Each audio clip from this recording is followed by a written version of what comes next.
Tralala, tralala, tralala. Tralala, tralala, tralala.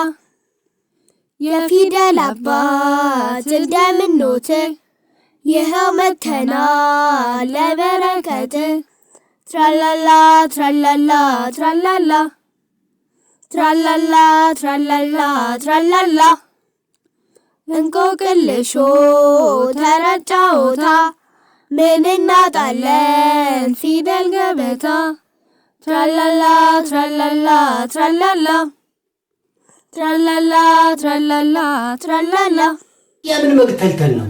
ቆይ እንዴ ቆይ ሰብስክራይብ አድርጋለሁ አርገሻል። ዝም ብሎ እየገቡ እንደፈለጉ ማፈሳል እንዴ?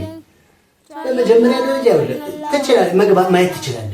ግን ነጸረ አብ ተወልደ የኔታ ጎጆ አንድ የምትለዋን ሰብስክራይብ ላይክ በማድረግ ለወዳጅ ዘመድ ደግሞ ሼር የምታረግ ከሆንክ ተጠቀምበት። ያው በነፃ ለቅቄልሃለሁ። እንደው ዝም ብሎ መግባት አለ እንዴ?